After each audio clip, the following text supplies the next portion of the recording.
A wat is a temple complex consisting of several buildings, usually enclosed by a wall. On many temple complexes, you will also find a school, especially in rural areas. Viharan is the sermon hall, open to everyone. It is the busiest place in a wat compound. The architectural structure. Did you get that word? Vihara? V-I-H-A-R-A. Probably.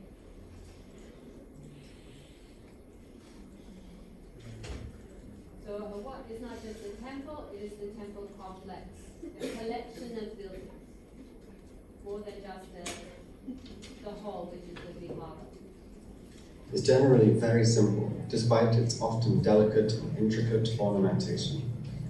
It is the roof tiers that offer the more complex aspect of the design.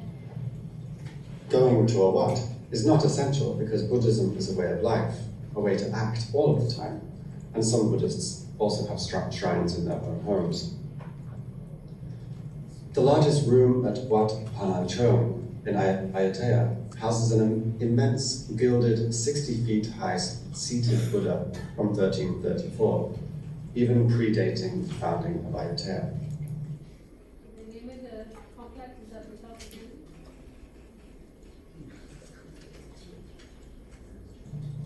Temples typically have 2 or 3 tiers.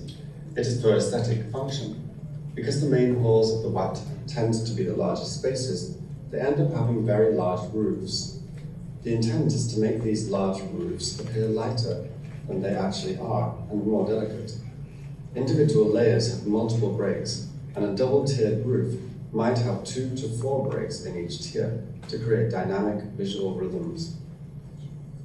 They are typically decorated with finials attached to the barge board, a long, thin panel on the edge of the roof at the ends.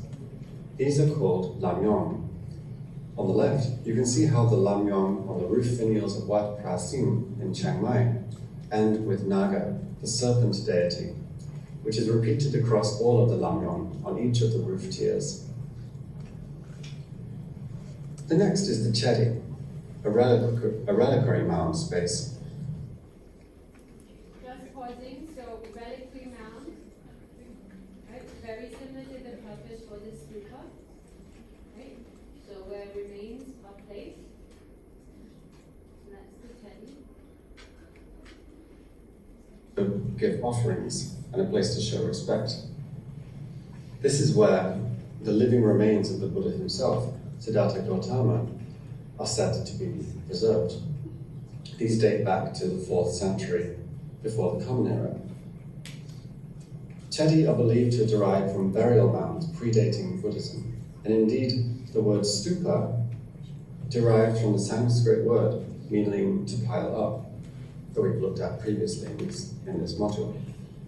The stupa was adopted as a key element to Buddhist temple architecture in India, and from India, stupa, along with Buddhism, was exported all over Asia, including Thailand.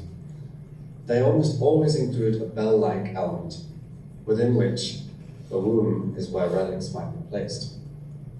The Thai word chedi almost always refers to this structure, what Western scholars call a stupa.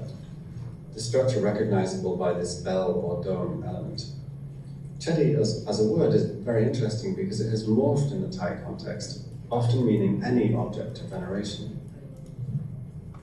The chedi, a type of stupa, is the most important and sacred structure of the wat. Chedis are found in different shapes and sizes, though typically they have a conical bell-like shape, derived from an ancient Indian burial mound, and it is multi-symbolic of the Buddha himself, seated cross-legged on a pedestal or a lotus throne, or the different levels of the Buddhist cosmology, from under the earth through to the heavens, and of Mount Meru itself. I just want to pause here. So there's an explanation of the overall form of this structure vertically, mirroring the body form of the Buddha in seated meditation. So a person sitting cross-legged and sitting upright.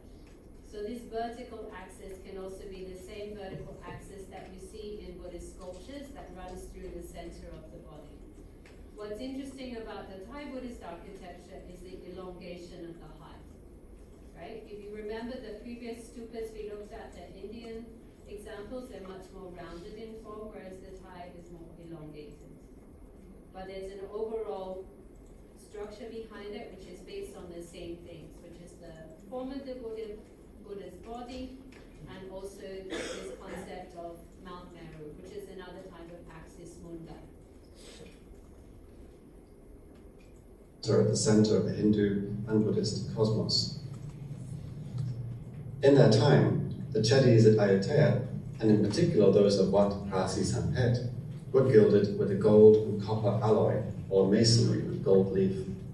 There are various ways to interpret the stupa, which in Ayutthaya was called the Chedi, and had two distinct styles, the Chedi and the Prang, each laden with symbolism. During the Ayutthaya period specifically, many Chedis were built that differed slightly in style. These were called Prangs, and their symbolism differed from the Buddha, depicting instead Mount Meru.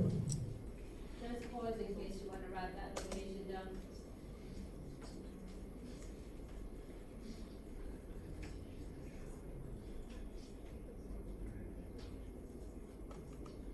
Though function still the same, sizes may vary. Usually the prangs measure between 50 and 130 feet in height and resemble a towering corn-cob-like structure. Prang are a conical shaped tower with a broad base, seen here at the center of Wat Chai Vatanaham. Prang are symbolic of Mount Meru, and they originate in Khmer architecture. And during the Ayutthaya era, many prangs were built in somewhat evolved style, usually of brick or laterite covered with stucco. Laterite is a kind of soil and rock type rich in iron and aluminium, forming in hot and wet tropical areas. Most laterites are rusty red in color because they are high in iron oxide content. It looks like brick, but is constructed differently. The stone was literally cut up to resemble brick-like shapes to build from. This is why the remaining structures at Ayutthaya are mostly this brick and stucco. So you know what stucco is, right? It's applied like a plaster on the surface, so it gives you a nice smooth gleaming surface. And this is particularly useful because you can apply other things to it, like gilding, right? Adding gold to it. Or painting.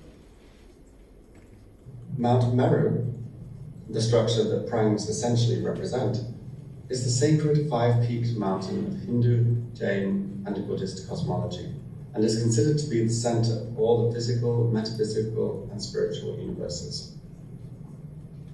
The prangs of temples are built as symbolic representations of this mountain. In the traditional Buddhist model of the cosmos, Mount Meru is an almost inconceivably immense mountain, the center of the world, so large that what we perceive as the blue of the sky is actually the blue stone. Cosmograms that model the world frequently